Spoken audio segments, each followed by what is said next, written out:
नमस्कार, आप देख रहे हैं डरावनी डायरी। साथियों, पिछली कहानी ने आपकी नींद उड़ाई, ये हम जानते हैं, लेकिन आप वापस आए। आपका ये पागलपन ही इस चैनल की जान है। पिछली बार आपने कमेंट्स में जो तूफान ला दिया वो अद्भुत था। हमें पता चला कि हमारी कहानियां देश के कोने कोने में खौफ पैदा कर रही हैं। यह जानकर दिल खुश हुआ। अब और देर नहीं। आज के खौफनाक अध्याय को शुरू करने से पहले एक जोरदार शाउट आउट उन सभी दिलेर दोस्तों के लिए जिन्होंने तारीफ के साथ अपने शहर का नाम बताया है। शुरू करते हैं।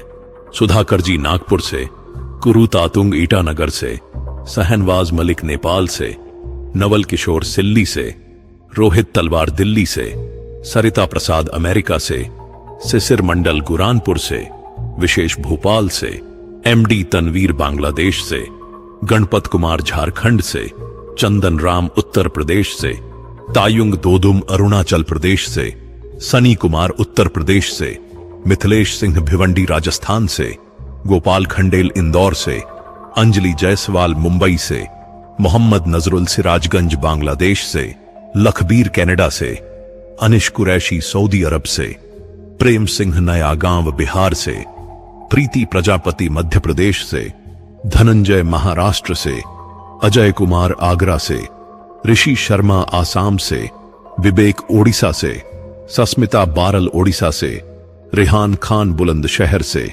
कमल रघुवंशी हिमाचल प्रदेश से, लक्ष्मण हैदराबाद से, दीपक केलकर बोरसी दुर्ग से, संतोष कोल्टे पुणे महाराष्ट्र से, संगीता जोशी जूनागढ़ से, आकाश सिंचुरी झापा नेपाल से, अरहम खान दिल्ली सीलमपुर से, राजलक्ष्मी जयपुर से, शरीक चौधरी दिल्ली से, रोहित कुशवाहा बिहार कमरपुर से, अमन गौतम लुधियाना से, वंश कुमार अंबाला से, सोफिया शेख मुजफ्फरनगर से, अजय सिंह बरेली उत्तर प्रदेश से, अर्जुन सिंह ज्वालापुर हरिद्वार से, संतोष ठोसर मुंबई महाराष्ट्र से, नरेश कुमार लोधी अब्दुल्लागंज से, अक्षय शर्मा हिमाचल प्रदेश से, जाफर मकसूद सऊदी अरब से, देवराज गुजरात से, बबलू सोनी गया बिहार से, कुंजन यादव बिहार से, संगीता नागो से तुमसर महाराष्ट्र से, नरेश कुमार गुजरात से, हामिद मेरठ से, अब्दुल नेपाल से,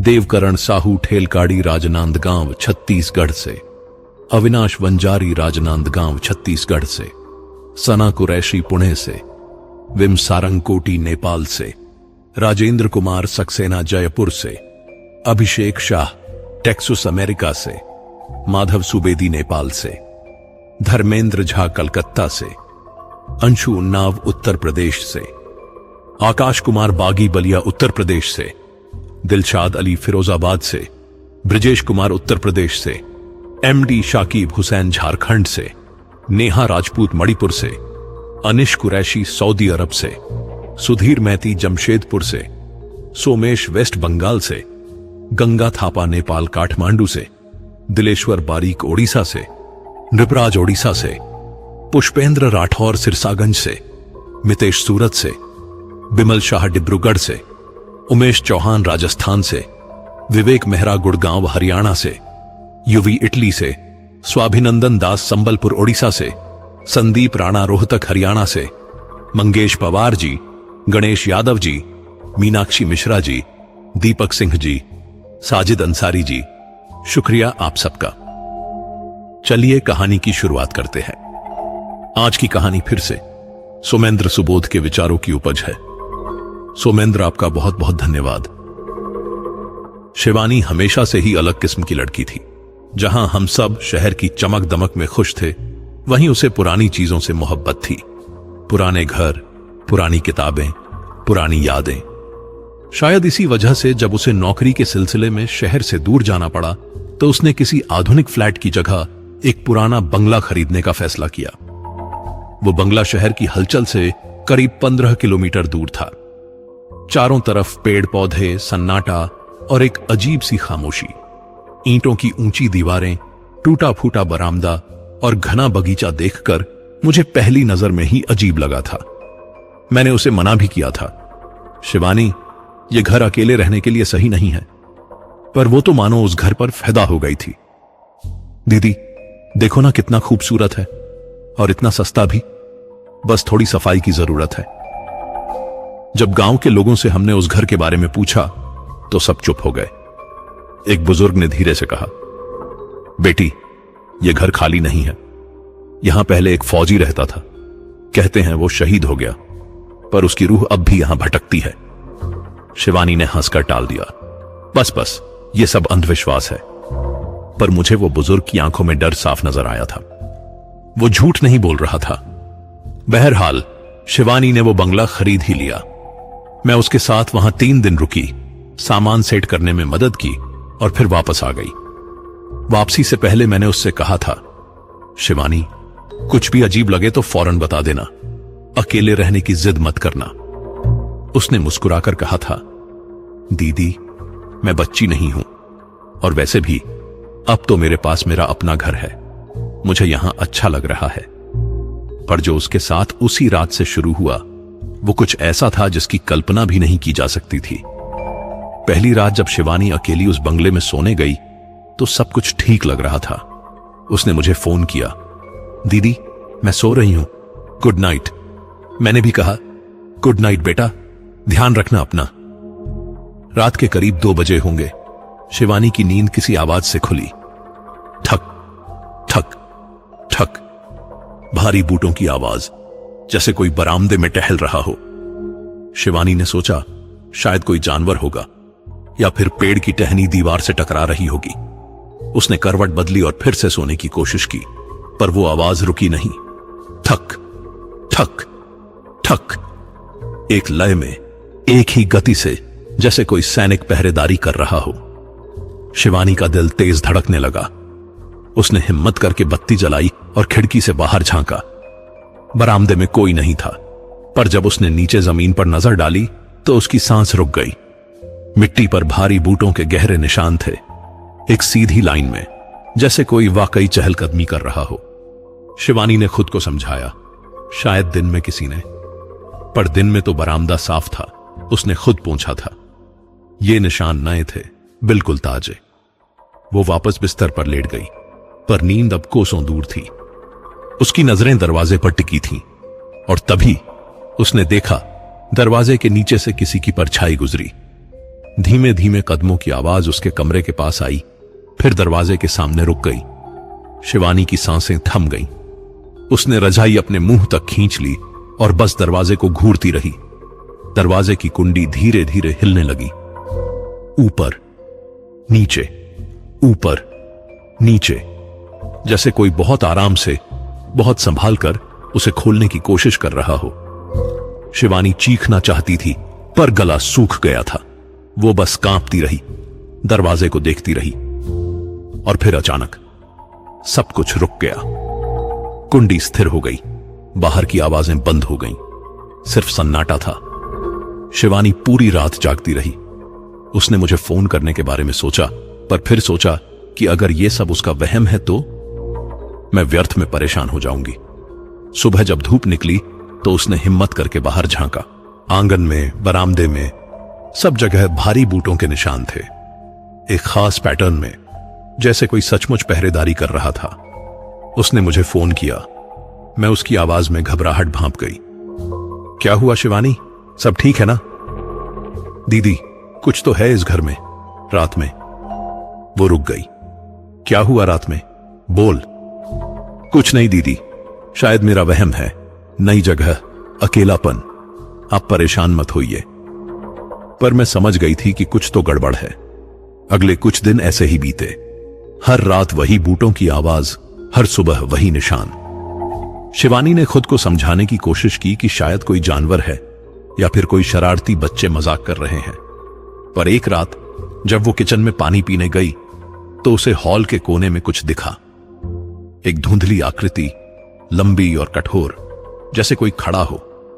उसने तुरंत लाइट जलाई, वहां कोई नहीं था, पर हवा में एक अजीब सी ठंडक थी और एक महक, जैसे पुरानी वर्दी की या बारूद की। उसी हफ्ते एक शाम जब शिवानी ऑफिस से लौट रही थी, गेट के पास 3-4 लोग खड़े थे। उनके चेहरे गुस्से से भरे थे। एक ने आगे बढ़कर कहा, तुम कौन हो?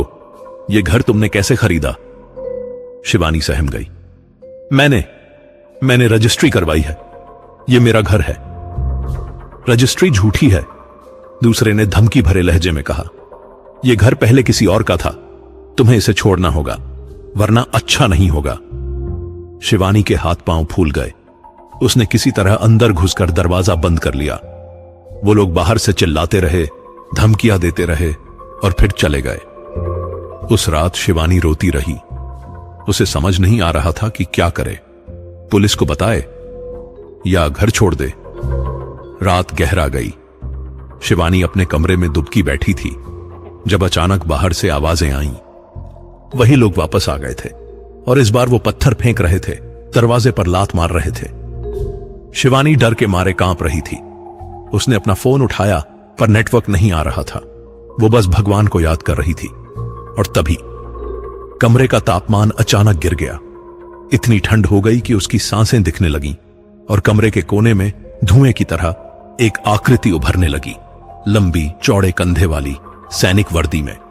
चेहरा धुंधला था पर आंखें बिल्कुल साफ थीं, गहरी, तेज और किसी अजीब दृढ़ता से भरी। शिवानी की चीख गले में ही अटक गई।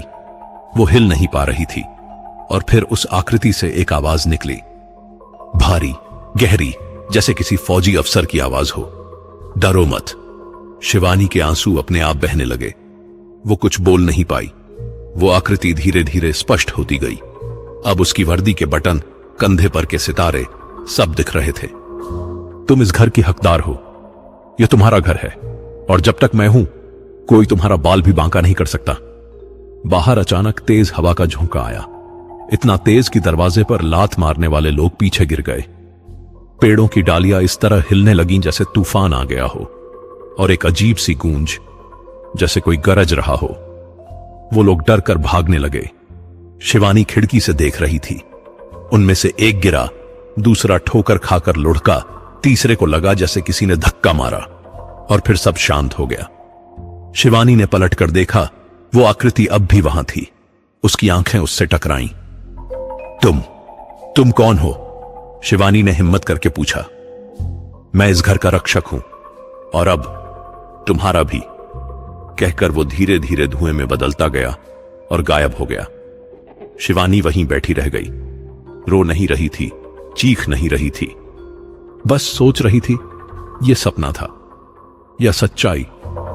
और सुबह जब उसने बाहर देखा तो आंगन में सिर्फ उन गुंडों के भागने के निशान थे और बरामदे में वही भारी बूटों के निशान, जैसे कोई पूरी रात पहरा देता रहा हो। उस दिन शिवानी ने मुझे फोन किया और सब कुछ बताया।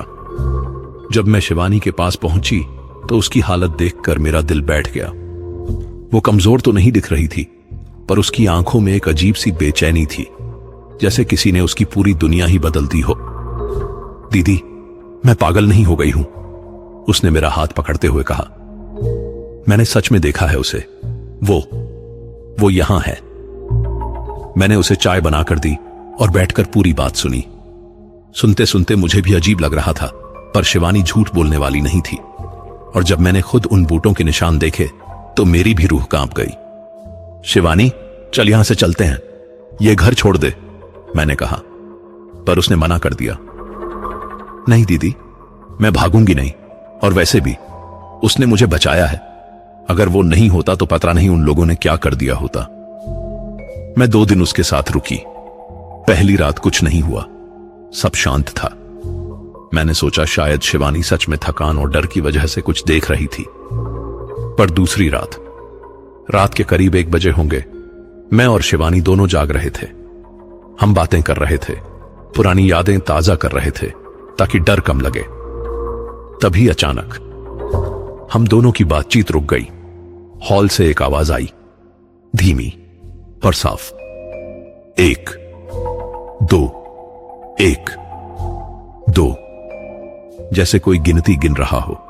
फिर छत से हल्की हल्की आवाजें आने लगीं, जैसे कोई ऊपर टहल रहा हो। मेरे रोंगटे खड़े हो गए। मैंने शिवानी की ओर देखा।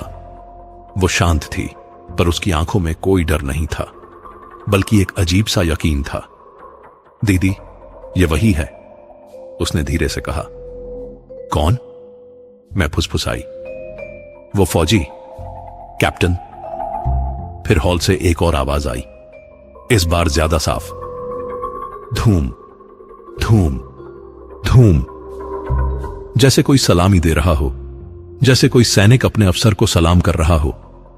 मैंने हिम्मत करके हॉल की तरफ झांका। वहां कोई नहीं था, पर रखा हुआ पुराना रेडियो जो महीनों से बंद था अचानक चालू हो गया। उसमें से धीमे धीमे कोई पुराना सैन्य मार्च बजने लगा। वंदे मातरम, वंदे मातरम। मेरी सांस रुक गई। शिवानी ने मेरा हाथ पकड़ा। दीदी डरो मत, वो हमें कुछ नहीं करेगा। तुझे कैसे पता? मैंने कांपते हुए पूछा, क्योंकि अगर वो हमें नुकसान पहुंचाना चाहता तो अब तक पहुंचा चुका होता। वो तो बस पहरा दे रहा है।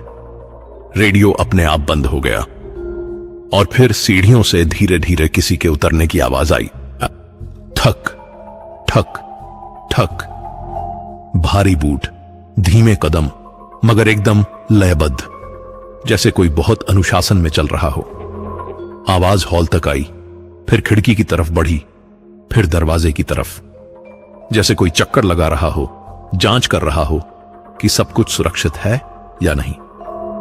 मैं और शिवानी दोनों अपने कमरे में दुबकी बैठी थीं। फिर वो आवाज हमारे कमरे के दरवाजे के पास आकर रुक गई। कुछ सेकंड का सन्नाटा और फिर दरवाजे पर हल्की सी दस्तक। Talk talk talk. बहुत आराम से, जैसे कोई पूछ रहा हो। सब ठीक है? शिवानी ने हिम्मत करके कहा। हां, सब ठीक है। मुझे यकीन नहीं हो रहा था कि वो किससे बात कर रही है, पर उसकी आवाज में कोई डर नहीं था। दरवाजे के बाहर से एक भारी सांस जैसी आवाज आई। फिर वो कदमों की आवाज धीरे धीरे दूर होती गई, सीढ़ियों पर चढ़ती गई और फिर छत पर जाकर रुक गई। बाकी रात हमें कोई आवाज नहीं आई, पर मुझे नींद नहीं आई। मैं बस यही सोचती रही कि ये सब क्या हो रहा है। सुबह जब हम उठे तो पूरे घर में एक अजीब सी महक थी, पुरानी वर्दी की या फिर पॉलिश किए हुए चमड़े के बूटों की। और आंगन में, बरामदे में, सीढ़ियों पर हर जगह वही निशान थे। मैंने शिवानी से कहा, तुझे सच में लगता है कि कोई आत्मा यहां है? उसने खिड़की से बाहर देखते हुए कहा, दीदी मुझे नहीं पता ये आत्मा है या कुछ और, पर मुझे पता है कि जो भी है वो मेरी रक्षा कर रहा है। और इतना तो तय है कि वो कोई बुरी ताकत नहीं है। मैं उसकी बात से सहमत नहीं थी, पर मना भी नहीं कर सकती थी, क्योंकि सच में अगर वो हमें नुकसान पहुंचाना चाहता तो अब तक कुछ न कुछ हो गया होता। मुझे वापस जाना था, नौकरी थी, पर शिवानी को अकेला छोड़ने का मन नहीं था। उसने मुझे भरोसा दिलाया, दीदी मैं ठीक हूं, सच में अब मुझे डर नहीं लगता। अगले कुछ हफ्तों में शिवानी ने मुझे रोज फोन पर बताया कि क्या क्या हो रहा है, और सुनकर मुझे हैरानी होती थी। एक रात उसे तेज बुखार हो गया। वो इतनी कमजोर थी कि बिस्तर से उठ नहीं पा रही थी। उसने सोचा सुबह डॉक्टर के पास जाएगी, पर रात भर उसे लगता रहा कि कोई उसके माथे पर हाथ रख रहा है, ठंडा मगर सुकून देने वाला हाथ। सुबह जब उसकी नींद खुली तो बुखार उतर चुका था और बिस्तर के पास पानी का गिलास रखा था, जो उसने खुद नहीं रखा था। एक और रात जब बारिश हो रही थी और तेज हवा चल रही थी, शिवानी को आवाज आई। खिड़की खुली थी और बारिश अंदर आ रही थी। वो उठने ही वाली थी कि खिड़की अपने आप बंद हो गई और पर्दे भी अपने आप खींच गए। शिवानी ने धीरे से कहा, थैंक यू, और हवा में एक हल्की सी आवाज गूंजी, सो जाओ। धीरे धीरे शिवानी को इसकी आदत सी हो गई। वो जानती थी कि रात में कोई है, कोई जो उसका ख्याल रख रहा है, पर एक रात कुछ अलग हुआ। शिवानी रात में किचन में पानी पीने गई। जब वापस आ रही थी तो उसने हॉल में किसी को खड़ा देखा। इस बार धुंध नहीं थी, इस बार वो साफ दिख रहा था। लंबा, करीब 6 फुट से ऊपर का कद, चौड़े कंधे, सैनिक वर्दी जिस पर सितारे चमक रहे थे। चेहरा अभी भी थोड़ा धुंधला था, पर आंखें बिल्कुल साफ थीं, गहरी काली आंखें जिनमें एक अजीब सी दृढ़ता थी। उसने शिवानी को देखा, फिर धीरे से कहा, मुझसे डरो मत। शिवानी की सांस तेज चल रही थी, पर उसने हिम्मत की। मैं नहीं डरती। आप कौन हैं? वो कुछ देर चुप रहा, फिर बोला, मैं कैप्टन आर्यन सिंह। ये मेरा घर था। था? शिवानी ने पूछा। हां, अब तो मैं सिर्फ एक साया हूं, एक अधूरी इच्छा। शिवानी ने थोड़ा करीब जाने की हिम्मत की। आप क्यों यहां हैं? मेरा मतलब है, आप क्यों नहीं आगे चले गए? कैप्टन ने खिड़की की तरफ देखा। बाहर रात का अंधेरा था। क्योंकि मैंने एक वादा किया था अपने घर की रक्षा करने का, और मैं अपना वादा नहीं तोड़ सकता। पर अब तो यह घर मेरा है, शिवानी ने कहा। कैप्टन ने उसकी तरफ देखा। उसकी आंखों में एक अजीब सी चमक आई। हां, और इसलिए अब तुम्हारी रक्षा करना भी मेरी जिम्मेदारी है, शिवानी के मुंह से निकला। पर क्यों? आप मुझे जानते भी नहीं? क्योंकि एक सैनिक अपनी जमीन की हिफाजत करता है, चाहे वो जिंदा हो या मरा हुआ। और ये घर, ये मेरी जमीन है, और जो भी इस घर में रहता है वो मेरी जिम्मेदारी है। शिवानी के आंसू निकल आए। पता नहीं क्यों, पर उसे अचानक एक अजीब सा सुकून महसूस हुआ। थैंक यू, उसने धीरे से कहा। कैप्टन ने हल्का सा सिर हिलाया, फिर धीरे धीरे धुएं में बदलने लगा। सो जाओ, तुम्हें कल ऑफिस जाना है, मैं यहीं हूं। और वो गायब हो गया। उस रात से शिवानी का डर पूरी तरह खत्म हो गया। अब उसे पता था कि जो भी है वो उसका दुश्मन नहीं, दोस्त है। अगले कुछ दिनों में और भी अजीब चीजें होने लगीं, पर अब वो डरावनी नहीं, बल्कि अजीब किस्म की सुकून देने वाली थी। एक दिन शिवानी ऑफिस से देर से लौटी। रास्ते में बहुत अंधेरा था और उसे डर लग रहा था। पर जब वो घर के गेट के पास पहुंची तो उसे लगा जैसे कोई उसके साथ साथ चल रहा हो, कोई जो उसे बचा रहा हो। एक रात उसे सपना आया। सपने में वो कैप्टन को साफ देख पाई। वो बहुत हैंडसम था, 30-32 साल का, गेहूं रंग, काली आंखें और चेहरे पर एक गंभीर भाव। उसकी वर्दी पर इंडियन आर्मी का बैज था। वो उससे बात कर रहा था। तुम डरती क्यों हो? मैं हूं ना, शिवानी ने पूछा। आपको कैसे मरे? मेरा मतलब है युद्ध में, कैप्टन ने कहा। सीमा पर दुश्मन की गोली सीधे माथे में लगी, पर मरने से पहले मैंने अपने घर के बारे में सोचा, और बस तब से मैं यहीं हूं। आपको दुख नहीं होता? शिवानी ने पूछा। दुख? हां, होता है, पर फर्ज इससे बड़ा है। एक सैनिक का फर्ज कभी खत्म नहीं होता। सुबह जब शिवानी उठी तो उसे वो सपना बिल्कुल असली लगा, और तभी उसे एहसास हुआ कि अब वो अकेली नहीं है। उसके साथ एक ऐसा पहरेदार है जो जिंदगी में भी ड्यूटी पर था और मौत के बाद भी ड्यूटी पर है। कुछ हफ्ते बीत गए। शिवानी अब इस नई जिंदगी की आदी हो चुकी थी।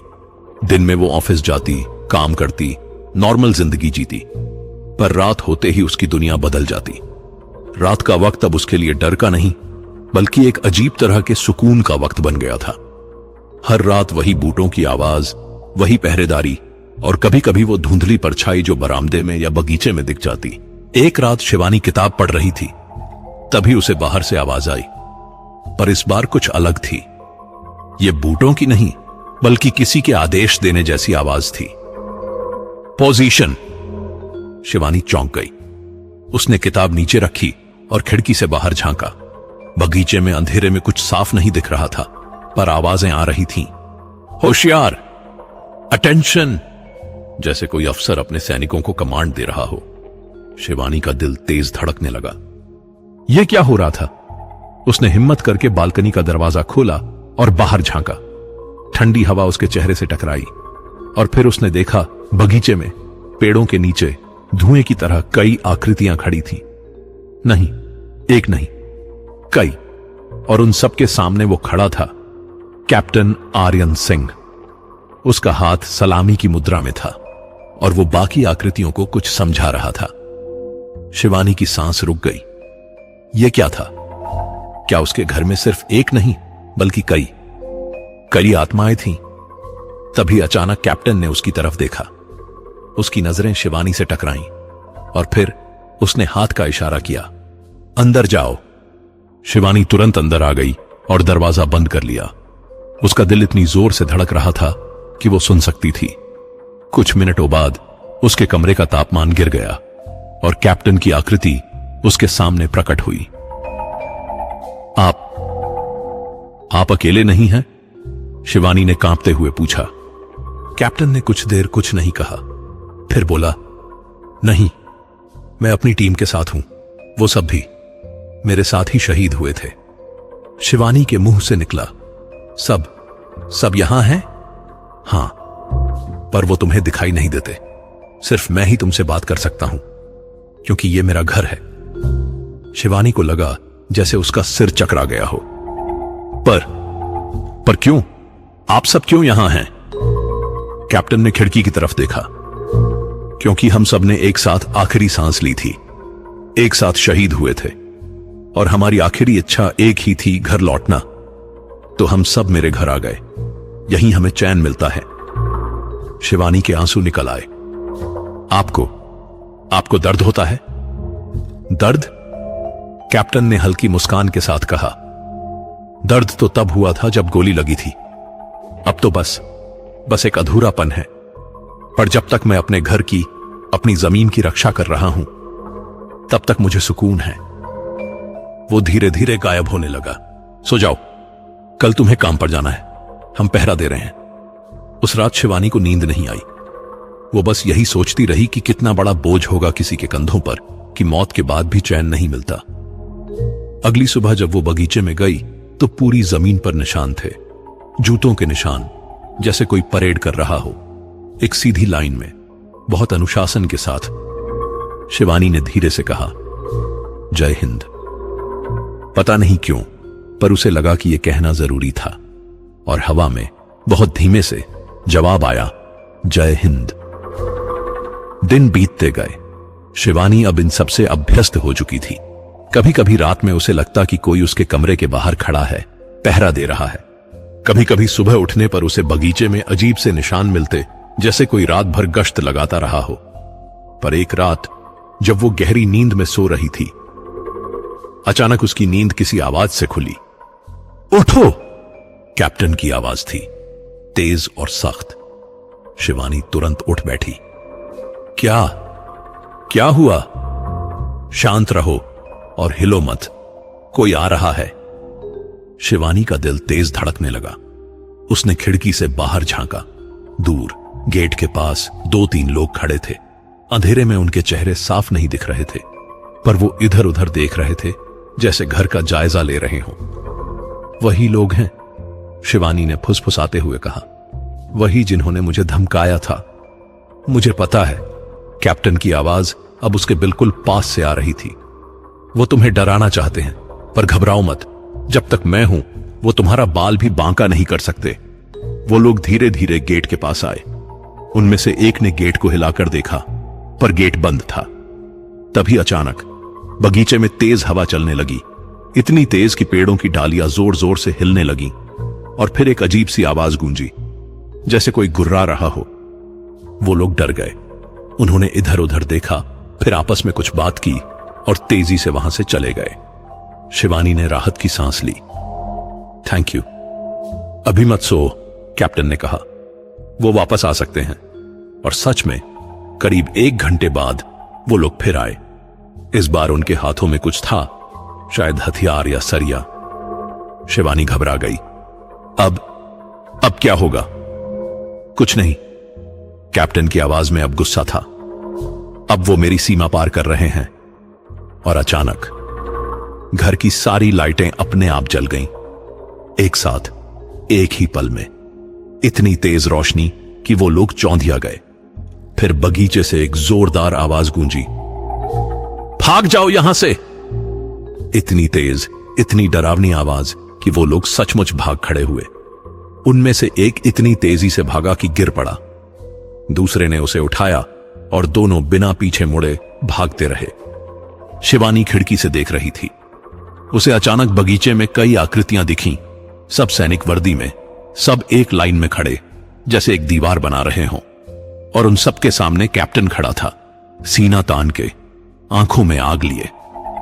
मेरे घर में किसी की भी हिम्मत नहीं, उसकी आवाज गूंजी। धीरे धीरे सब शांत हो गया। लाइटें बुझ गईं, वो आकृतियां गायब हो गईं, और फिर से सिर्फ रात का अंधेरा और सन्नाटा रह गया। शिवानी कांप रही थी, पर डर से नहीं, बल्कि जो कुछ उसने देखा था उसके सदमे से। उसने धीरे से कहा, आप सब ने मेरी रक्षा की। हवा में कैप्टन की आवाज गूंजी, अब थोड़ी नर्म। हम सैनिक हैं, हमारा फर्ज है। सुबह जब शिवानी बाहर निकली तो गेट के पास मिट्टी पर गहरे निशान थे। वो लोग जब भागे थे तो गिरे थे, घसीटे थे। और बगीचे में जूतों के इतने सारे निशान थे कि लगता था जैसे कोई पूरी फौज खड़ी थी। उसी दिन दोपहर में शिवानी ऑफिस से घर आ रही थी कि रास्ते में उसे एक बुजुर्ग मिले। वो उसे देखकर रुक गए। बेटी, तुम उस पुराने बंगले में रहती हो ना? शिवानी ने हां में सिर हिलाया। बुजुर्ग ने उसे गौर से देखा। सब ठीक तो है ना वहां? जी हां। क्यों पूछ रहे हैं? बुजुर्ग ने लंबी सांस ली। बेटी, मैं कैप्टन आर्यन का पुराना दोस्त हूं। हम साथ पले बढ़े थे। जब वो शहीद हुआ तो मैं उसकी अर्थी उठाने गया था। शिवानी के पैरों तले जमीन खिसक गई। आप उन्हें जानते थे? हां बेटी, बहुत अच्छा लड़का था, बहादुर, ईमानदार, फर्ज के लिए जान देने वाला। उसकी शहादत के बाद हम सबको लगा था कि अब वो घर सूना रह जाएगा। पर क्या? शिवानी ने उत्सुकता से पूछा। बुजुर्ग ने आसपास देखा जैसे कोई सुन ना रहा हो, फिर धीरे से बोला, उसकी शहादत के अगले ही दिन हमारे गांव के माली ने उसे बगीचे में देखा था। वही वर्दी, वही चाल। वो सोचा कि शायद खबर गलत थी, आर्यन वापस आ गया है। और फिर? शिवानी की सांसें तेज चल रही थीं। फिर हम सब उस घर की तरफ दौड़े, खुशी में पगलाए हुए। पर जब वहां पहुंचे तो कोई नहीं था, सिर्फ बगीचे में जूतों के निशान थे। और ठीक 5 मिनट बाद सेना से पत्र आया, आर्यन की शहादत की पुष्टि। शिवानी के आंसू निकल आए। तो वो सच में? हां बेटी, वो वापस आया था अपने घर, पर सिर्फ अलविदा कहने, या शायद कभी अलविदा नहीं कहने। बुजुर्ग ने शिवानी के कंधे पर हाथ रखा। बेटी, अगर तुम वहां रह रही हो तो ध्यान रखना, आर्यन अच्छा था, पर वो सैनिक भी था। और सैनिक अपने घर की, अपनी जमीन की रक्षा करते हैं, चाहे जो भी हो जाए। क्या मतलब? शिवानी ने पूछा। बुजुर्ग ने गहरी सांस ली। मतलब ये कि वो तुम्हारी रक्षा करेगा, पर अगर किसी ने तुम्हें नुकसान पहुंचाने की कोशिश की तो वो माफ नहीं करेगा। शहीदों की आत्माएं सिर्फ रक्षा नहीं करती बेटी, वो अपना बदला भी खुद लेती हैं। ये कहकर बुजुर्ग चले गए और शिवानी वहीं खड़ी सोचती रही। उस रात जब वो घर पहुंची तो बरामदे में कैप्टन खड़ा था। इस बार ज्यादा साफ दिख रहा था। उसने शिवानी को देखा। आज किससे मिली थी? आपके दोस्त से। उन्होंने आपके बारे में बताया। कैप्टन चुप रहा, फिर बोला, उन्होंने सही बताया होगा। आप वापस क्यों आए थे शहादत के बाद? शिवानी ने पूछा। कैप्टन ने आसमान की तरफ देखा। क्योंकि मेरा घर यहीं था, मेरी मां यहीं रहती थी। मैं उसे एक बार देखना चाहता था, पर जब तक मैं पहुंचा वो भी चल बसी थी। दिल का दौरा, मेरी मौत की खबर सुनकर। शिवानी के मुंह से निकला, ओह गॉड। हां, तो अब मेरे पास कुछ नहीं बचा, सिर्फ ये घर और इसकी रक्षा करने का वादा। और एक सैनिक अपना वादा नहीं तोड़ता। शिवानी के आंसू रुक नहीं रहे थे। उसने कहा, आप बहुत अच्छे हैं। कैप्टन ने मुस्कुराने की कोशिश की। नहीं, मैं बस अपना फर्ज निभा रहा हूं, और अब तुम मेरी जिम्मेदारी हो, इसलिए कोई भी कुछ भी हो, मैं तुम्हें कुछ नहीं होने दूंगा। वो धीरे धीरे गायब होने लगा। रात को अच्छे से सोना, कल तुम्हारा ऑफिस में प्रेजेंटेशन है ना, टेंशन मत लेना, अच्छा जाएगा। शिवानी हैरान हो गई। उसने किसी को नहीं बताया था प्रेजेंटेशन के बारे में। आपको कैसे पता? पर कैप्टन जा चुका था। सिर्फ हवा में उसकी आवाज गूंजी, मुझे सब पता है, मैं हमेशा यहीं हूं। उस रात शिवानी को बहुत अच्छी नींद आई, क्योंकि उसे पता था कि कोई है जो उसकी परवाह करता है, कोई है जो उसकी रक्षा कर रहा है। अगले दिन शिवानी ऑफिस से जल्दी घर लौट आई। उसका प्रेजेंटेशन सच में बहुत अच्छा गया था, बिल्कुल जैसे कैप्टन ने कहा था। घर आकर उसने सबसे पहले बगीचे की तरफ देखा और मुस्कुराते हुए कहा, थैंक यू, आपकी वजह से आज सब अच्छा रहा। हवा में हल्की सी सरसराहट हुई, जैसे कोई जवाब दे रहा हो। शाम ढलने लगी थी। शिवानी चाय बना रही थी कि दरवाजे की घंटी बजी। उसने दरवाजा खोला तो सामने एक बुजुर्ग खड़े थे, वही जिनसे वो कल रास्ते में मिली थी। नमस्ते बेटी, मैं अंदर आ सकता हूं? शिवानी थोड़ी हिचकिचाई पर फिर दरवाजा खोल दिया। जी आइए। बुजुर्ग अंदर आए और चारों तरफ देखने लगे। उनकी आंखों में कुछ अजीब सा भाव था, नॉस्टैल्जिया, दुख और शायद थोड़ा डर भी। कुछ भी नहीं बदला, उन्होंने धीरे से कहा। बिल्कुल वैसा ही है जैसा पहले था, जब आर्यन यहां रहता था। शिवानी ने उन्हें बैठाया और चाय दी। आप उनके बहुत करीबी दोस्त थे? बुजुर्ग ने चाय की चुस्की ली और सिर हिलाया। हां बेटी, हम बचपन के दोस्त थे, साथ खेले, साथ पढ़े। जब वो आर्मी ज्वाइन करने गया तो मैं स्टेशन तक छोड़ने गया था, और जब वो शहीद हुआ तो मैं ही उसका अंतिम संस्कार करने गया था। उनकी आंखों में आंसू आ गए। पर जानती हो बेटी, सबसे अजीब बात क्या थी? क्या? शिवानी आगे झुक गई। बुजुर्ग ने गहरी सांस ली। जिस दिन हमें उसकी शहादत की खबर मिली, उससे एक रात पहले मैंने खुद उसे देखा था, यहीं इसी घर में। शिवानी का दिल तेज धड़कने लगा। कैसे? रात के करीब 11 बजे होंगे। मैं अपने घर से गुजर रहा था, तभी मैंने इस घर में रोशनी देखी। मुझे अजीब लगा क्योंकि आर्यन तो सीमा पर था, उसकी मां भी बीमार थी और अस्पताल में भर्ती थी। तो घर में कौन हो सकता था? उन्होंने एक और चुस्की ली। मैं पास गया और बगीचे से झांका, और मैंने उसे देखा, आर्यन को, वर्दी में बरामदे में टहलते हुए। मैं खुशी से पगला गया, सोचा शायद उसे छुट्टी मिल गई। मैंने गेट खोला और अंदर जाने लगा, पर तभी वो मुड़ा और मेरी तरफ देखा, और बेटी, उसके चेहरे पर, उसके माथे पर खून था, ताजा खून। शिवानी के रोंगटे खड़े हो गए। मैं डर गया, पूछा, आर्यन ये क्या हुआ?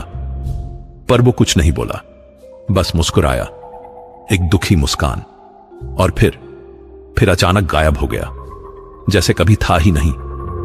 बुजुर्ग का गला भर आया। मैं घर दौड़ा और अपनी पत्नी को बताया। उसने कहा कि शायद मुझे भ्रम हुआ, पर अगली सुबह आर्मी का पत्र आया। आर्यन शहीद हो गया था। दुश्मन की गोली माथे में लगी थी, ठीक उसी जगह जहां मैंने खून देखा था। शिवानी की आंखों में आंसू आ गए। तो वो उसी रात, हां बेटी, वो अपने घर लौटा था, आखिरी बार अपनी मां को देखने। पर मां तो अस्पताल में थी, और अगले ही दिन जब उसे उसकी शहादत की खबर मिली तो उसे भी दिल का दौरा पड़ गया, वो भी चल बसी। बुजुर्ग ने अपनी आंखें पोंछी। इसीलिए मैं कहता हूं बेटी, आर्यन कभी इस घर को छोड़कर नहीं गया। वो अब भी यहीं है, अपने घर की, अपनी मां की यादों के साथ। शिवानी ने पूछा, आपको उसके बारे में और क्या पता है? बुजुर्ग ने खिड़की से बाहर देखा। बहुत कुछ बेटी, वो बहुत अच्छा लड़का था। गांव का हर कोई उसे प्यार करता था। जब वो छुट्टी पर आता था तो बच्चों को सेना की कहानियां सुनाता था, उन्हें मार्च करना सिखाता था। उसके पिता भी सेना में थे, वो भी युद्ध में शहीद हो गए थे जब आर्यन सिर्फ 10 साल का था। तब से उसकी मां ने अकेले उसे पाला, और आर्यन ने ठान लिया था कि वो भी अपने पिता की तरह सेना में जाएगा। बुजुर्ग की आवाज में गर्व था, और वो गया, कैप्टन बना, अपनी यूनिट का सबसे बहादुर सैनिक। उसे 2 बार वीरता पुरस्कार मिले थे, और आखिर में शहीद हो गया, अपने देश के लिए, अपनी माटी के लिए। शिवानी को लग रहा था जैसे वो कैप्टन आर्यन को और भी करीब से जान रही है। उसकी कोई प्रेमिका थी? बुजुर्ग मुस्कुराए। थी, गांव की एक लड़की, पूजा। बहुत प्यारी लड़की थी। दोनों ने शादी करने का सोचा था, पर आर्यन चाहता था कि पहले वो अपना कर्तव्य पूरा करे, फिर शादी करे। और फिर? शिवानी ने पूछा। फिर युद्ध छिड़ गया। आर्यन सीमा पर चला गया और वापस नहीं आया। पूजा बहुत रोई, महीनों रोती रही। फिर उसकी शादी कहीं और हो गई। पर कहते हैं वो आज भी आर्यन को याद करती है। बुजुर्ग ने शिवानी की तरफ देखा। बेटी, मैं तुम्हें यह सब इसलिए बता रहा हूं ताकि तुम समझो कि आर्यन कैसा इंसान था। वो सिर्फ एक सैनिक नहीं था, वो एक बेटा था, एक दोस्त था, एक प्रेमी था, और सबसे बढ़कर वो एक ऐसा इंसान था जो अपने वादे निभाता था। उसने अपनी मां से वादा किया था कि वो हमेशा इस घर की रक्षा करेगा, और बेटी, मरने के बाद भी वो अपना वादा निभा रहा है। शिवानी के आंसू बह रहे थे। मैं उन्हें कभी नहीं भूलूंगी। बुजुर्ग ने उसके सिर पर हाथ रखा।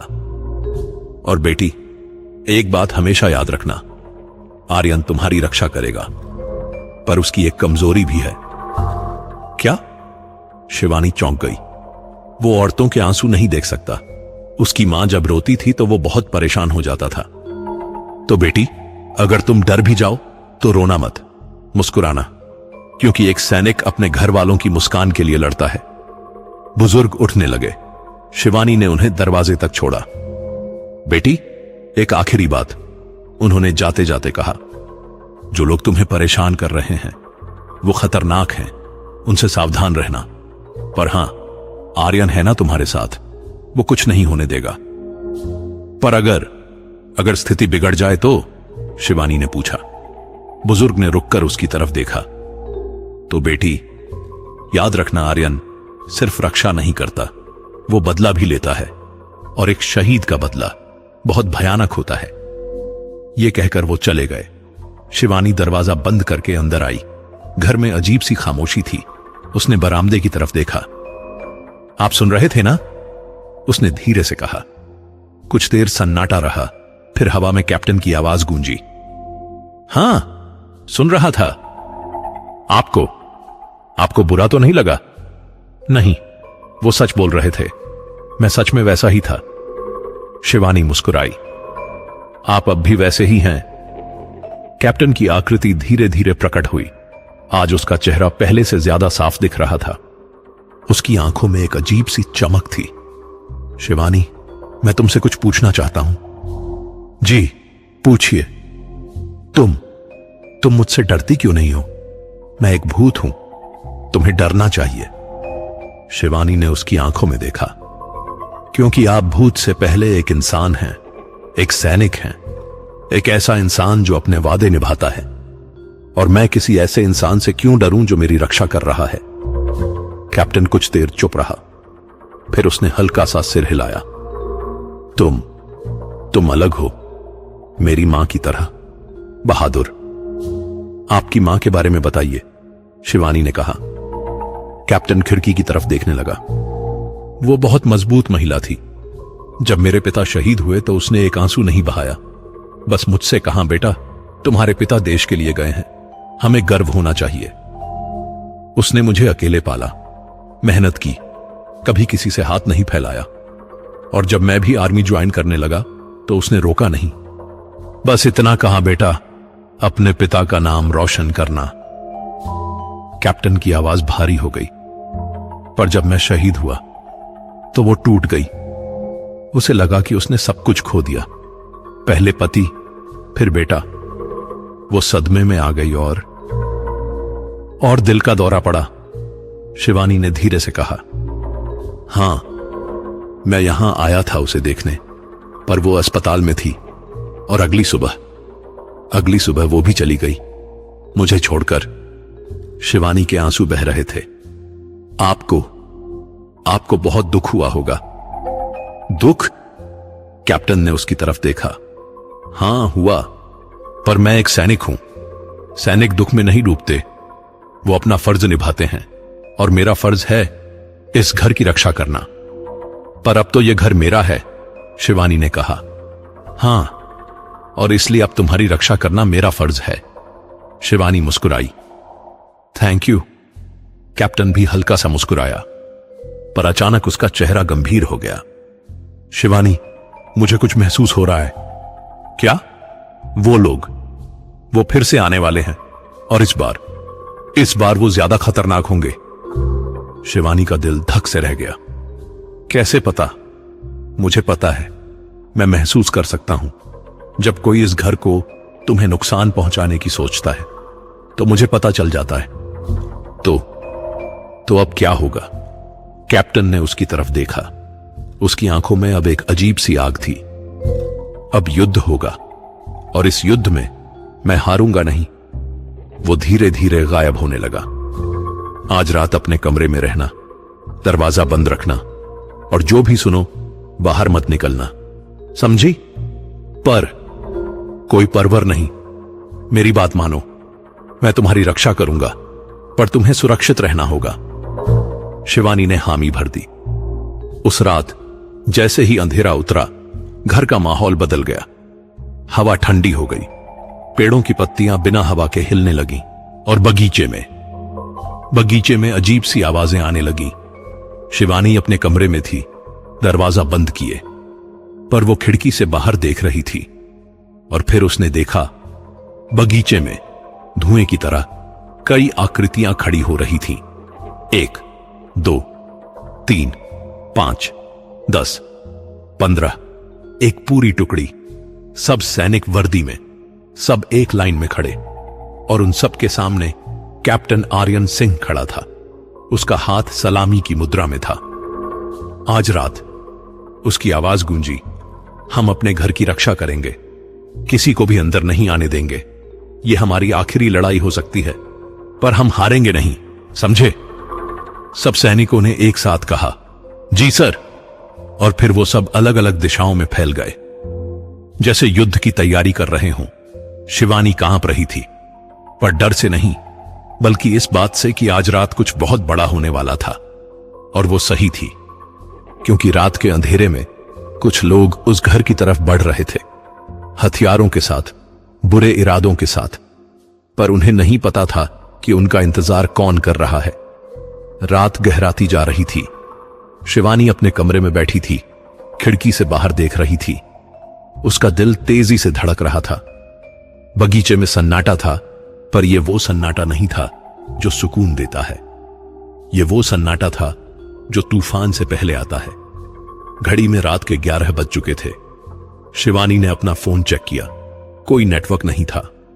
उसे अजीब लगा, क्योंकि यहां हमेशा नेटवर्क रहता था। शायद कैप्टन ने ऐसा किया था ताकि वो किसी को फोन न कर सके और खतरे में न पड़े। तभी दूर से गाड़ी की आवाज आई। शिवानी की सांसें थम गईं। उसने खिड़की से बाहर देखा, 3 गाड़ियां सड़क पर रुकीं, थोड़ी दूर पर।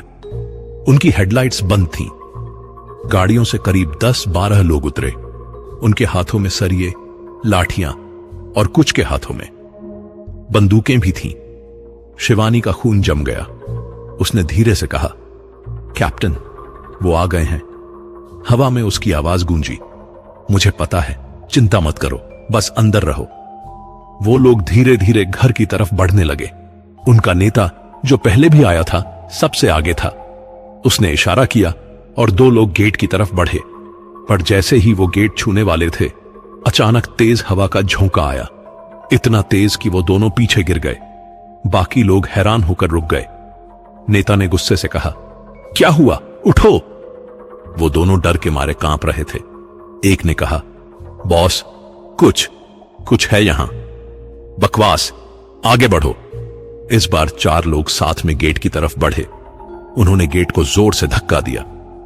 गेट खुल गया, पर उसके साथ ही एक अजीब सी आवाज आई, गहरी, भारी, जैसे किसी ने गुर्राहट भरी हो। वो लोग थोड़े डरे, पर फिर भी अंदर घुस गए। नेता ने कहा, देखो, कोई नहीं है, सब अंधविश्वास है, चलो घर में घुस जाओ। शिवानी देख रही थी। उसने बगीचे में देखा, वहां अब भी वो धुंधली आकृतियां खड़ी थीं। सैनिक, सब अपनी अपनी जगह पर तैनात, जैसे युद्ध के लिए तैयार हों। वो लोग धीरे धीरे बरामदे की तरफ बढ़े। नेता ने दरवाजे पर दस्तक दी, शिवानी, बाहर निकलो, आखिरी मौका है। कोई जवाब नहीं आया। अगर नहीं निकली तो हम तोड़कर अंदर घुसेंगे। फिर भी सन्नाटा। नेता ने अपने आदमियों को इशारा किया, तोड़ दो दरवाजा। 2 लोग सरिये लेकर आगे बढ़े, पर जैसे ही उन्होंने दरवाजे पर वार करने के लिए हाथ उठाया, अचानक दरवाजे से ठंडी हवा का झोंका निकला, इतनी ठंडी कि उनकी सांसें दिखने लगीं, और फिर बरामदे की सारी लाइटें एक साथ जल गईं। इतनी तेज रोशनी कि सब चौंधिया गए। नेता ने गुस्से से कहा, यह क्या हो रहा है? तभी बगीचे से एक आवाज गूंजी, भारी गंभीर फौजी अफसर की आवाज। यह मेरा घर है और मैंने तुम लोगों को चेतावनी दी थी। सब लोग डर गए, इधर उधर देखने लगे। कौन है? कहां हो? मैं हर जगह हूं। यह मेरी जमीन है और जो भी मेरे घर में रहती है वो मेरी जिम्मेदारी है। नेता ने बंदूक निकाली और हवा में गोली चलाई। बाहर आओ, जो भी हो, डराने की कोशिश मत करो। पर जवाब में सिर्फ एक ठंडी हंसी आई और फिर अचानक सारी लाइटें बुझ गईं, पूरी तरह अंधेरा हो गया। शिवानी अपने कमरे में कांप रही थी। उसने खिड़की से देखा, बगीचे में अब धुएं की आकृतियां चलने लगी थीं, धीरे धीरे उन लोगों की तरफ। अंधेरे में किसी ने चीखा, कुछ छू गया मुझे। दूसरा चिल्लाया, कोई है यहां? मुझे लगा किसी ने धक्का दिया। नेता ने मोबाइल की टॉर्च जलाई, पर टॉर्च की रोशनी में उसने जो देखा उससे उसकी जान निकल गई। सामने धुएं में एक लंबी आकृति खड़ी थी, सैनिक वर्दी में, चेहरा धुंधला पर आंखें बिल्कुल साफ थीं और उनमें गुस्सा था। भाग जाओ यहां से, कैप्टन की आवाज गरजी। अभी भी वक्त है। नेता डर गया, पर अपना डर छुपाने के लिए उसने बंदूक उठाई और उस आकृति पर गोली चला दी। गोली सीधे कैप्टन की छाती से होकर निकल गई, पर कुछ नहीं हुआ। वो वैसे ही खड़ा रहा और फिर उसने कहा, बहुत बड़ी गलती की तुमने। अचानक बगीचे से, बरामदे से, छत से, हर तरफ से भारी बूटों की आवाजें आने लगीं। ठक ठक ठक ठक ठक ठक, जैसे कोई पूरी फौज चल रही हो। नेता के आदमी घबरा गए। वो इधर उधर भागने लगे, पर जहां भी जाते वहां कोई न कोई आकृति खड़ी होती। धुएं में, अंधेरे में, डरावनी। एक आदमी बगीचे की तरफ भागा, पर अचानक उसके पैर में कुछ अटक गया और वो जोर से गिरा। जब उसने देखा तो उसके पैर पर किसी का हाथ था, धुंधला ठंडा हाथ। वो चीखता हुआ भागा। दूसरा आदमी पेड़ के पीछे छुपा, पर उस पेड़ के पीछे से एक आवाज आई, छुप नहीं सकते तुम। और फिर किसी ने उसे जोर से धक्का दिया। वो पेड़ से जा टकराया और बेहोश हो गया। तीसरे आदमी ने भागने की कोशिश की, पर दरवाजा अपने आप बंद हो गया। उसने धक्का देने की कोशिश की, पर दरवाजा नहीं खुला, जैसे किसी ने बाहर से पकड़ रखा हो। नेता अब घबरा गया था। उसने अपने बाकी आदमियों को चिल्लाकर बुलाया, सब साथ रहो, भागो मत। पर अब बहुत देर हो चुकी थी। अचानक बगीचे से एक तेज आवाज गूंजी, चार्ज! और फिर जो हुआ वो शिवानी भूल नहीं सकती। हवा में अचानक एक अजीब सी ताकत आ गई, जैसे कोई तूफान आ गया हो। वो सारे लोग इधर उधर उछलने लगे, गिरने लगे, जैसे किसी ने उन्हें फेंक दिया हो। नेता जमीन पर गिरा। उसके चारों तरफ धुएं की आकृतियां घूम रही थीं। सैनिक सब उसे घूर रहे थे। और फिर कैप्टन आर्यन उसके सामने प्रकट हुआ, इस बार पूरी तरह साफ। उसकी वर्दी, उसका चेहरा, उसकी आंखें और उसके माथे पर एक गहरा घाव, गोली का निशान। तुमने मेरे घर में घुसने की कोशिश की, कैप्टन ने कहा। मेरी बहन को डराने की कोशिश की। नेता कांप रहा था। मैं माफी चाहता हूं। देर हो चुकी है माफी मांगने की, कैप्टन ने कहा। उसने अपना हाथ उठाया और नेता की गर्दन पर रख दिया, इतना ठंडा कि नेता को लगा जैसे उसकी गर्दन जम जाएगी। मैं तुम्हें मार सकता हूं, अभी, इसी वक्त, और किसी को पता भी नहीं चलेगा। नेता की आंखों से आंसू बहने लगे। प्लीज मुझे जाने दो। कैप्टन ने कुछ देर उसे देखा, फिर अपना हाथ हटा लिया। मैं तुम्हें मारूंगा नहीं, क्योंकि एक सैनिक निहत्थे लोगों को नहीं मारता। पर अगर तुमने दोबारा इस घर की तरफ देखा भी, तो उस दिन मैं तुम्हें जरूर मारूंगा। उसने बाकी सैनिकों को इशारा किया, इन सबको बाहर फेंक दो। और फिर एक एक करके सारे लोग अदृश्य हाथों से उठाए गए और गेट के बाहर फेंक दिए गए, जैसे कोई कूड़ा फेंक रहा हो। वो सब भागते हुए अपनी गाड़ियों में बैठे और तेजी से वहां से निकल गए। पीछे मुड़कर नहीं देखा। शिवानी अब भी खिड़की से देख रही थी। उसके आंसू बह रहे थे, डर से नहीं बल्कि राहत से। बगीचे में अब शांति थी। वो सारी आकृतियां धीरे धीरे गायब हो रही थीं। उनका काम पूरा हो गया था। कैप्टन आर्यन अकेला खड़ा रहा। उसने ऊपर शिवानी के कमरे की तरफ देखा और धीरे से सिर हिलाया। सब ठीक है। शिवानी ने दरवाजा खोला और नीचे आई। बरामदे में कैप्टन खड़ा था। आज उसका चेहरा थका हुआ लग रहा था। आप ठीक हैं? शिवानी ने पूछा। हां, बस थोड़ी ताकत खर्च हो गई। शिवानी उसके करीब आई। थैंक यू, आपने मेरी जान बचाई। कैप्टन ने उसकी तरफ देखा। यह मेरा फर्ज था। फर्ज से बढ़कर भी कुछ होता है, शिवानी ने कहा। आपने सिर्फ अपना फर्ज नहीं निभाया, आपने मुझे एक परिवार का एहसास दिया, एक भाई का एहसास। कैप्टन की आंखों में चमक आई। भाई? हां, आज से आप मेरे भाई हैं। और ये घर, ये अब सिर्फ मेरा नहीं, हम दोनों का घर है। कैप्टन कुछ देर चुप रहा, फिर उसने धीरे से कहा, तुम मेरी मां की तरह हो, दिल से मजबूत। शिवानी मुस्कुराई। और आप मेरे भाई की तरह हैं, हमेशा मेरी रक्षा करने वाले। तभी अचानक कैप्टन का चेहरा गंभीर हो गया। शिवानी, मुझे तुम्हें कुछ बताना है। क्या? आज जो हुआ उससे मेरी बहुत ताकत खर्च हो गई है। मुझे कुछ दिन आराम करना होगा। मतलब? शिवानी घबरा गई। मतलब यह कि अगले कुछ दिनों तक मैं तुमसे बात नहीं कर पाऊंगा, दिखाई नहीं दूंगा, पर मैं रहूंगा हमेशा तुम्हारे आसपास। बस थोड़ा कमजोर रहूंगा। शिवानी ने उसका हाथ पकड़ने की कोशिश की, पर उसका हाथ उसकी हथेली से होकर गुजर गया। ठंडा, धुंधला। आप ठीक हो जाइए ना? उसकी आवाज में घबराहट थी। हां, बस कुछ दिन, फिर मैं वापस आ जाऊंगा। कैप्टन धीरे धीरे गायब होने लगा। सो जाओ, कल तुम्हें ऑफिस जाना है। और हां, अब तुम्हें कोई परेशान नहीं करेगा। वो लोग कभी वापस नहीं आएंगे। पर आप, शिवानी ने कहना चाहा, पर कैप्टन जा चुका था। शिवानी वहीं खड़ी रह गई। आंगन में अब सिर्फ उसकी परछाई थी और हवा में बहुत धीमे से एक आवाज गूंजी, मैं हमेशा यही हूं, बस दिखता नहीं। अगली सुबह जब शिवानी उठी तो पूरे आंगन में जूतों के निशान थे। सैकड़ों निशान, जैसे कोई पूरी फौज रात भर पहरा देती रही हो। और बरामदे में एक पुराने अखबार के पन्ने पर किसी ने लिखा था, तुम सुरक्षित हो। शिवानी ने उस कागज को उठाया और अपने सीने से लगा लिया। उसके आंसू बह रहे थे।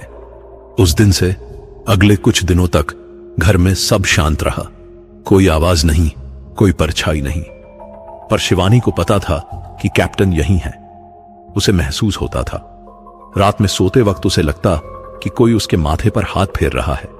सुबह उठने पर उसकी चाय का कप टेबल पर मिल जाता, जो उसने खुद नहीं रखा था।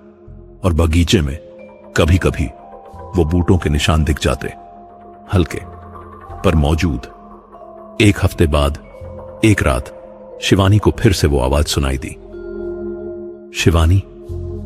वो तुरंत उठ बैठी। कैप्टन? बरामदे में धुएं की तरह कैप्टन की आकृति प्रकट हुई। अब वो पहले से ज्यादा साफ दिख रहा था। उसकी आंखों में फिर से वो चमक थी। आप वापस आ गए? शिवानी खुशी से उछल पड़ी। हां, अब मैं ठीक हूं। शिवानी उसके पास आई। मुझे आपकी बहुत याद आई। कैप्टन मुस्कुराया। मुझे भी। और सुनो, अब वो लोग कभी वापस नहीं आएंगे। मैंने उन्हें अच्छे से सबक सिखा दिया है। मुझे पता है, शिवानी ने कहा।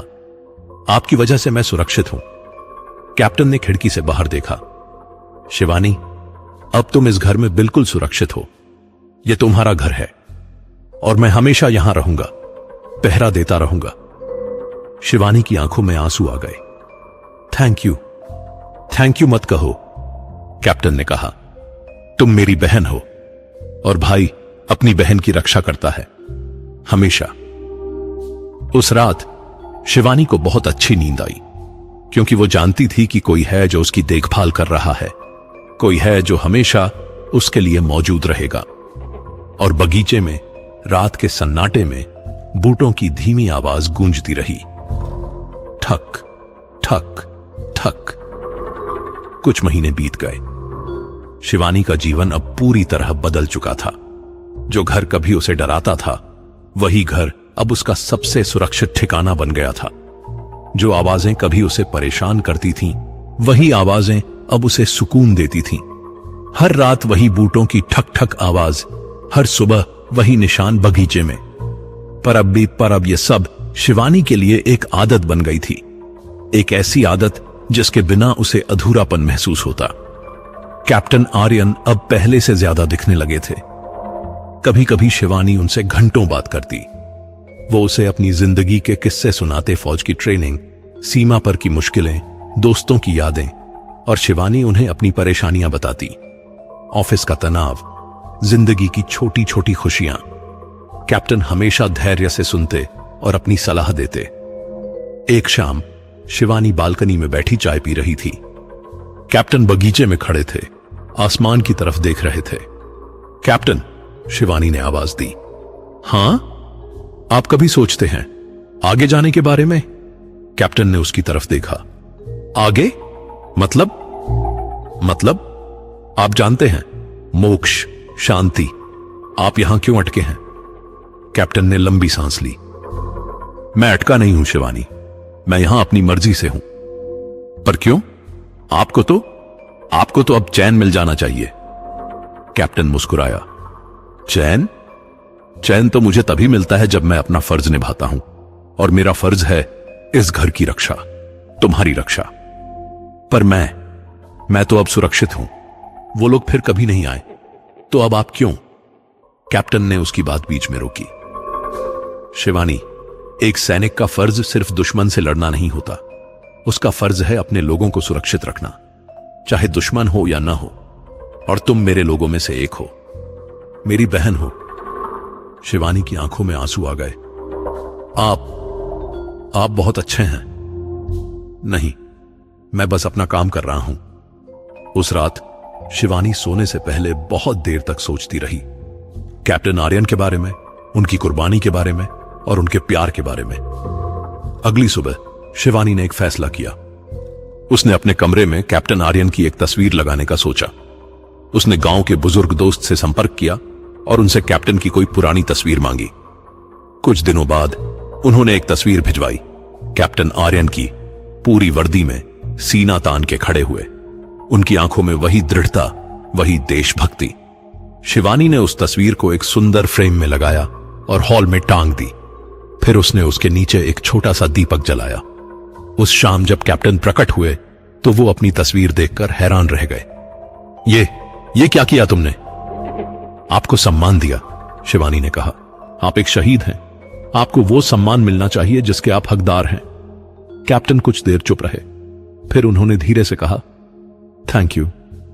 उस दिन के बाद शिवानी रोज सुबह उस दीपक को जलाती और कैप्टन को याद करती, और हर रात कैप्टन पहरा देते रहते। कुछ हफ्तों बाद एक दिन शिवानी के माता पिता उससे मिलने आए।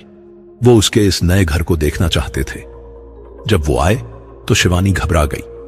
उसे डर था कि कहीं कैप्टन उनके सामने प्रकट ना हो जाए। पर कैप्टन ने उसे भरोसा दिलाया, चिंता मत करो, मैं सिर्फ तुम्हें दिखता हूं, और जब तक तुम नहीं चाहोगी मैं किसी और को नहीं दिखूंगा। शिवानी के माता पिता 3 दिन रुके। उन्हें घर बहुत पसंद आया। हालांकि उन्हें कुछ चीजें अजीब लगीं।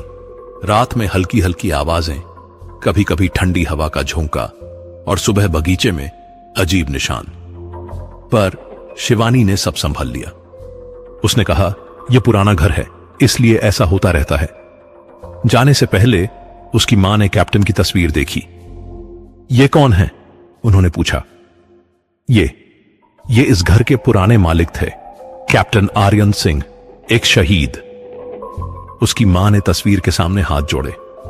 भगवान इनकी आत्मा को शांति दें। शिवानी मुस्कुराई, आमीन। जब उसके माता पिता चले गए तो कैप्टन प्रकट हुए। तुम्हारे माता पिता बहुत अच्छे हैं। आपने उन्हें देखा? हां, मैं हमेशा यहां होता हूं, भले ही दिखूं नहीं। मेरी मां ने आपके लिए प्रार्थना की, शिवानी ने कहा। कैप्टन ने हल्का सा सिर हिलाया। उनका आशीर्वाद मुझे मिल गया। मुझे अच्छा लगा। महीने बीतते गए। शिवानी और कैप्टन के बीच का रिश्ता अब एक अनोखे परिवार जैसा हो गया था। वो एक दूसरे की परवाह करते थे, एक दूसरे का ख्याल रखते थे। कभी कभी शिवानी बीमार पड़ती तो कैप्टन रात भर उसके पास रहते, उसके माथे पर ठंडा हाथ रखते ताकि बुखार उतर जाए। कभी शिवानी परेशान होती तो कैप्टन उसे हिम्मत देते, उसे याद दिलाते कि वो कितनी मजबूत है। एक दिन शिवानी को ऑफिस में प्रमोशन मिला। वो खुशी खुशी घर लौटी। कैप्टन कैप्टन सुनिए, वो चिल्लाई। कैप्टन तुरंत प्रकट हुए। क्या हुआ? मुझे प्रमोशन मिल गया, मैं अब मैनेजर हूं। कैप्टन मुस्कुराए। मुझे पता था, तुम बहुत मेहनत कर रही थी, तुम्हें यह मिलना ही था। शिवानी खुशी से उछल रही थी। आपको कैसे पता था? मैंने कहा ना, मुझे सब पता रहता है। मैं तुम्हारे लिए हमेशा प्रार्थना करता हूं। शिवानी की आंखों में आंसू आ गए। आप मेरे सच्चे भाई हैं। उस रात शिवानी ने कैप्टन की तस्वीर के सामने मिठाई रखी। यह आपके लिए, मेरी खुशी में आपका भी हिस्सा है। कैप्टन ने उस मिठाई को देखा। भले ही वो खा नहीं सकते थे, पर उनके दिल को सुकून मिला। पर एक दिन कुछ ऐसा हुआ जिसने सब कुछ बदल दिया। शिवानी के ऑफिस से एक लड़का राहुल उससे दोस्ती करने लगा। वो अच्छा लड़का था, समझदार और केयरिंग। धीरे धीरे दोनों के बीच प्यार हो गया। एक शाम राहुल ने शिवानी को प्रपोज किया। शिवानी बहुत खुश हुई। उसने हां कर दी। पर जब वो घर आई तो उसे अजीब लगा। घर में सन्नाटा था। कैप्टन कहीं नहीं थे। कैप्टन, उसने आवाज दी। कोई जवाब नहीं आया। कैप्टन कहां हैं आप? फिर भी सन्नाटा। शिवानी घबरा गई। उसने पूरे घर में ढूंढा, पर कैप्टन कहीं नहीं थे। रात को जब वो सोने जा रही थी तब कैप्टन प्रकट हुए, पर उनका चेहरा उदास था। कैप्टन, आप कहां थे? मैं आपको ढूंढ रही थी। मैं यहीं था, बस सोच रहा था। क्या सोच रहे थे? कैप्टन ने खिड़की से बाहर देखा। तुम्हारी शादी होने वाली है। शिवानी चौंक गई। आपको कैसे पता? मैंने कहा ना, मुझे सब पता रहता है। तो आप खुश नहीं हैं? शिवानी ने पूछा। खुश हूं, कैप्टन ने कहा। बहुत खुश हूं। तुम्हें कोई मिल गया जो तुम्हारा ख्याल रखेगा। पर कैप्टन ने उसकी तरफ देखा। पर मुझे डर है। किस बात का डर?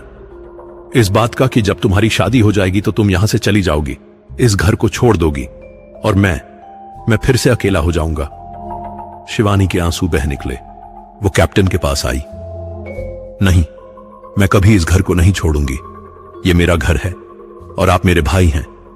मैं राहुल को यहीं लेकर आऊंगी। हम तीनों साथ रहेंगे। पर वो मुझे देख पाएगा? अगर वो मुझसे सच में प्यार करता है तो उसे आपको भी स्वीकार करना होगा, और मैं उसे सब बताऊंगी। कैप्टन ने हैरानी से उसे देखा। तुम उसे मेरे बारे में बताओगी? हां, क्योंकि आप मेरी जिंदगी का हिस्सा हैं, और अगर वो मुझसे शादी करना चाहता है तो उसे यह जानना होगा। कैप्टन की आंखों में आंसू आ गए। भले ही वो एक आत्मा थे, पर उनकी भावनाएं बिल्कुल इंसान जैसी थीं। तुम बहुत अच्छी हो शिवानी, मेरी मां की तरह। अगले हफ्ते शिवानी ने राहुल को घर बुलाया। उसने उसे सब कुछ बताने का फैसला किया। जब राहुल आया तो शिवानी ने उसे बैठाया और धीरे धीरे सब कुछ बताया। कैप्टन के बारे में, उनकी शहादत के बारे में, और कैसे वो अब भी इस घर में हैं। राहुल पहले तो हैरान हुआ, फिर थोड़ा डरा भी, पर जब शिवानी ने उसे पूरी कहानी सुनाई तो वो समझ गया। तो वो सच में यहां हैं? राहुल ने पूछा। हां, और अगर आप मुझसे शादी करना चाहते हैं तो आपको उन्हें भी स्वीकार करना होगा। वो मेरे भाई हैं। राहुल ने कुछ देर सोचा, फिर उसने कैप्टन की तस्वीर की तरफ देखा। सर, उसने कहा, मैं शिवानी से बहुत प्यार करता हूं, और अगर आप उसके भाई हैं तो आप मेरे भी भाई हैं। मुझे आपसे मिलकर खुशी होगी। उसी वक्त कमरे का तापमान थोड़ा गिर गया और कैप्टन की आकृति धीरे धीरे प्रकट होने लगी। राहुल की सांस रुक गई। वो हिल नहीं पा रहा था।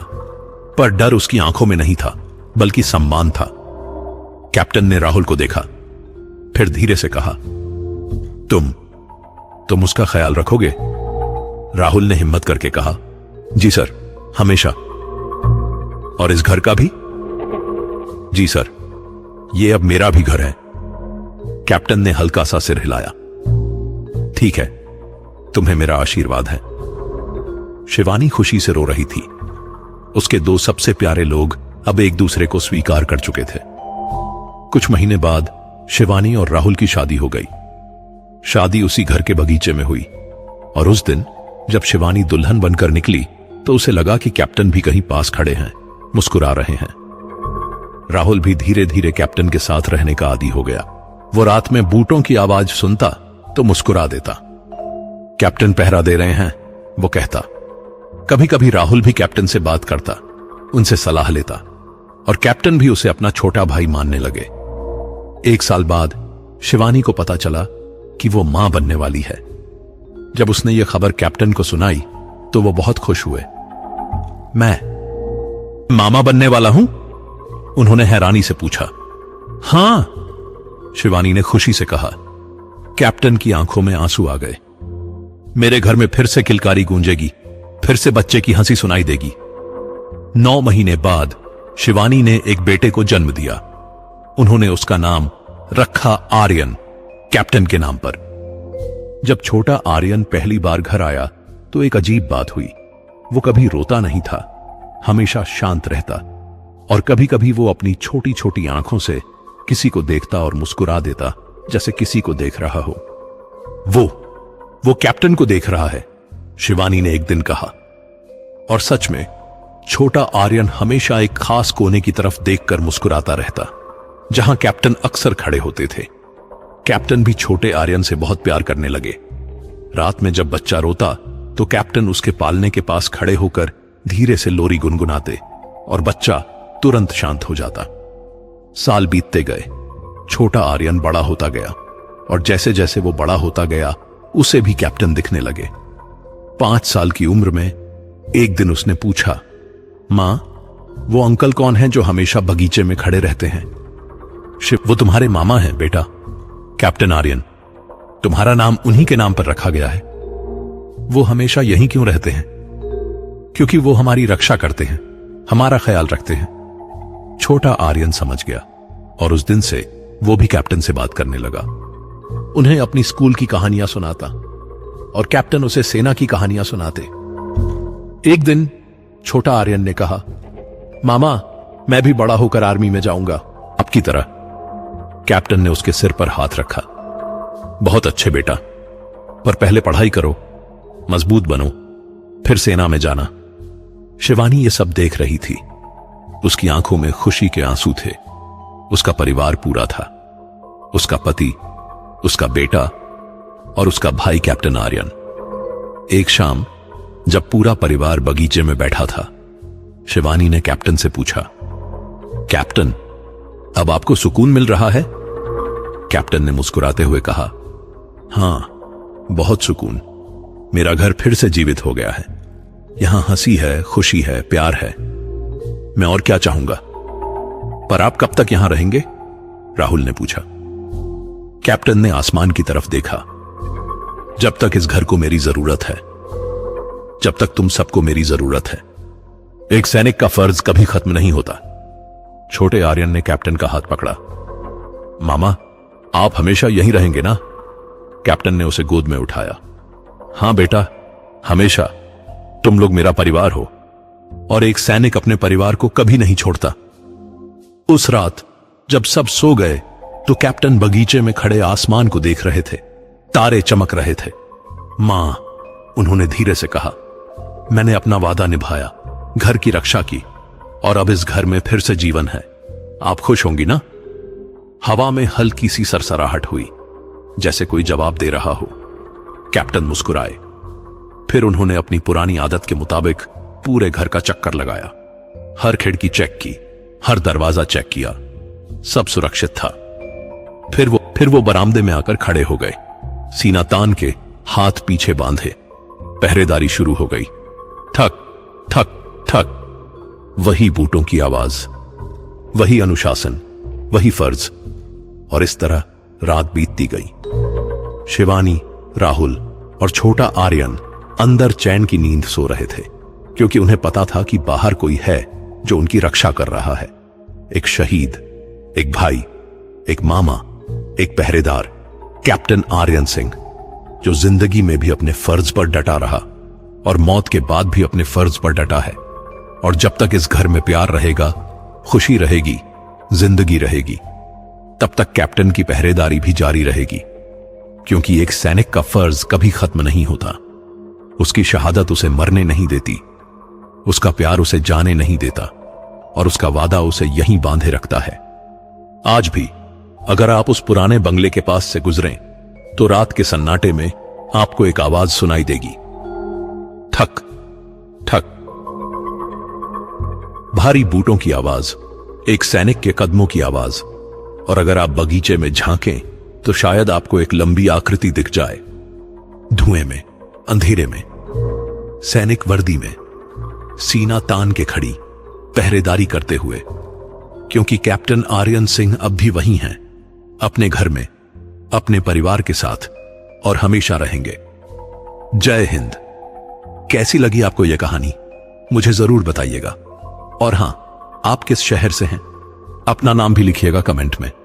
अगर आपको यह कहानी पसंद आई हो तो इस चैनल को सब्सक्राइब जरूर करें, ऐसी और भी डरावनी और दिल को छू लेने वाली कहानियों के लिए। धन्यवाद।